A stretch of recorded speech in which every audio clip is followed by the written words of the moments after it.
Bismillahirrahmanirrahim. Assalamualaikum warahmatullahi wabarakatuh. Alhamdulillah, wassalatu wassalamu ala rasulillah wa ala alihi wa sahbihi wa mawala, amma ba'd. Kembali di acara Kontang Saji, kajian tentang seputar ibadah umrah dan haji. Kali ini kita akan melanjutkan kajian kita mengenai adab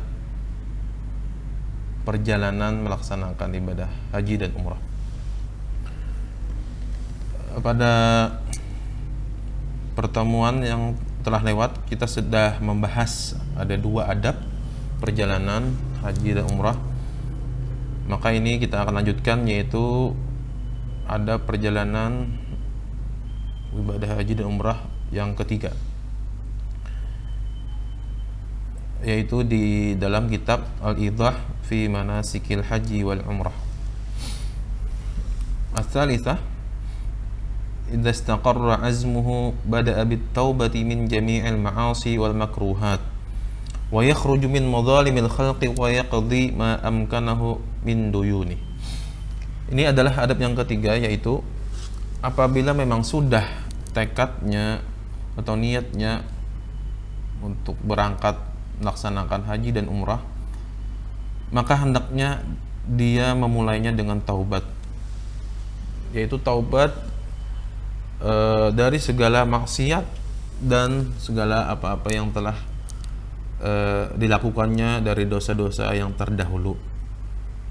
Tentunya ini adalah meminta ampun pada Allah Subhanahu wa taala agar segala dosanya, segala kesalahannya yang pernah dilakukannya untuk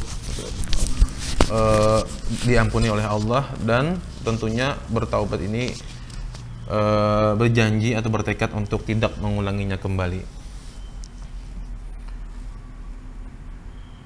Dan syarat taubat apabila berkaitan dengan hak manusia, hak Bani Adam, itu adalah tentunya dengan meminta maaf kepada yang bersangkutan, kepada orang yang pernah kita zalimi, dan tentunya adalah mengembalikan hak-hak yang pernah kita ambil, mengembalikan hak-hak yang pernah kita lakukan dari orang tersebut.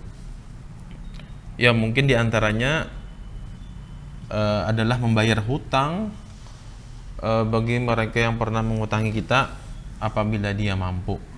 Ya, kalau tidak mampu, tentunya mungkin dia meminta ridho, meminta maaf, mohon izin, mohon restu kepada orang yang menghutanginya, sehingga keberangkatannya itu benar-benar terlepas dari ikatan hak atau kewajiban dia kepada sesama muslim. Wa yaruddul wada'i, bahkan dikatakan mengembalikan segala bentuk wadi'ah, yaitu simpanan-simpanan atau titipan-titipan yang ada padanya, yang mungkin statusnya di masyarakat sebagai bendahara atau apapun itu di kelompok atau sosial. Dia diberikan kepercayaan untuk mengemban amanah yang berkaitan dengan hak masyarakat, maka hendaknya dia mengembalikan atau meminta izin kepada kelompok atau organisasi tersebut, sehingga keberangkatannya memang benar-benar didoakan dan direstui oleh para anggotanya atau para rekan kerabatnya. Karena kalau sekarang mungkin kita kembalikan wadiah,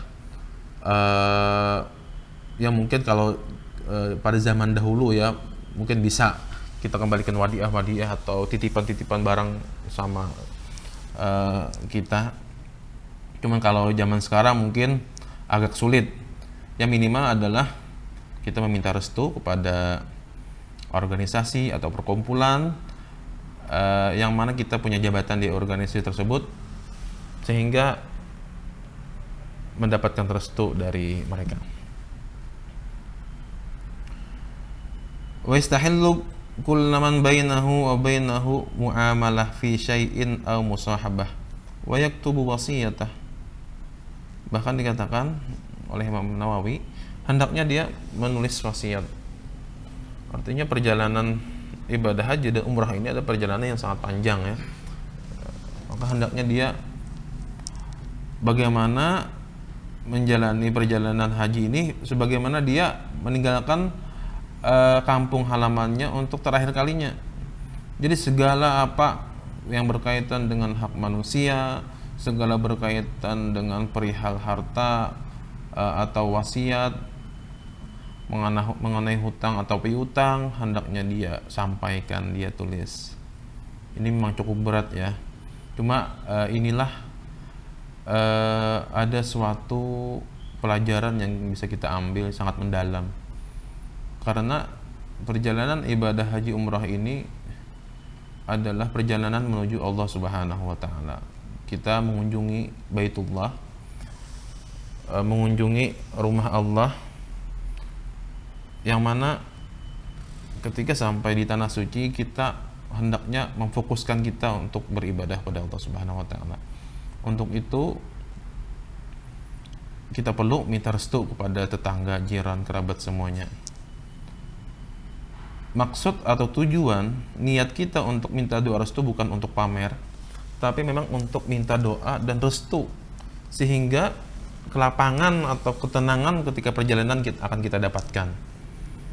Bukan berarti kita minta doa restu ingin menyampaikan bahwasanya kita berangkat haji, artinya kita berulang kali melaksanakan ibadah umrah, tidak.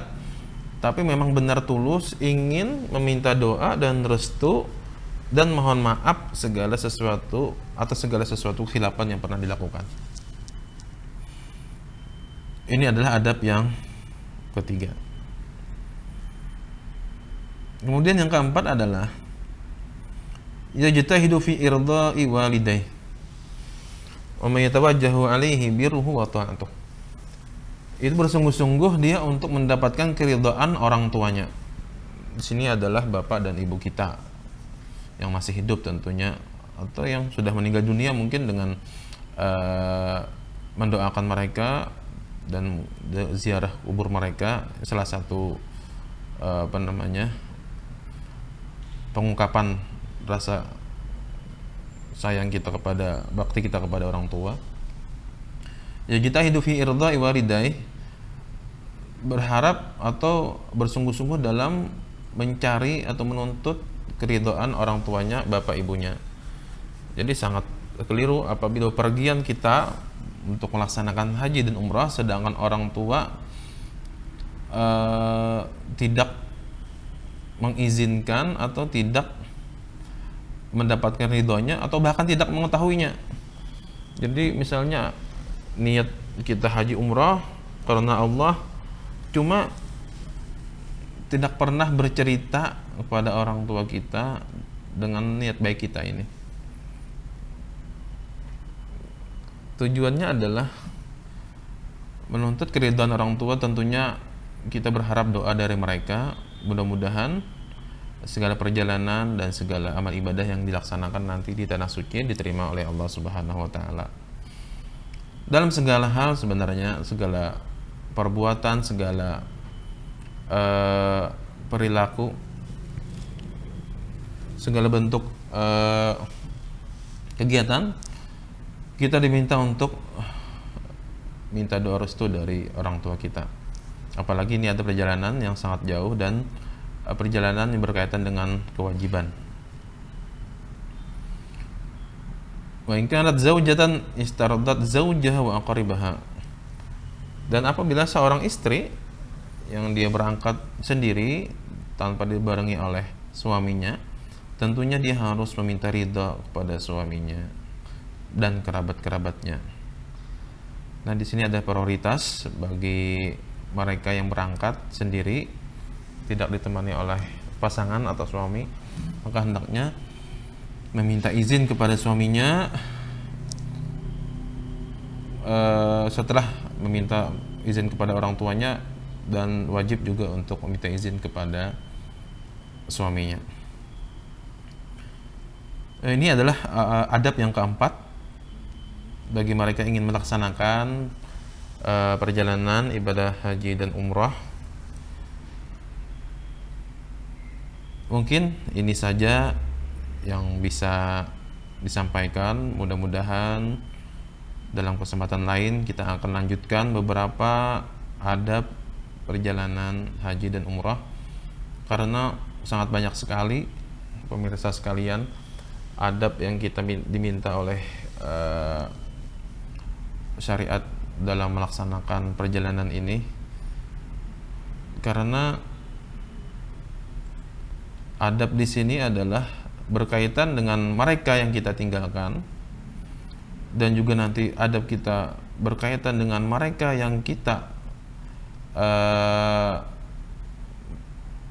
mereka temani. Maksudnya adalah mereka yang melaksanakan ibadah haji dan umrah, adab kepada teman sesama jamaah haji, dan juga nanti ada adab di tanah suci berkaitan dengan tempat-tempat suci, tempat-tempat istimewa, tempat-tempat mustajab. Dan tentunya ini adalah segala kegiatan haji memerlukan pada adab yang bagus. Demikian dari kami, mudah-mudahan bermanfaat. Terima kasih atas segala perhatian. Mohon maaf apabila ada segala sesuatu yang khilaf. Assalamualaikum warahmatullahi wabarakatuh.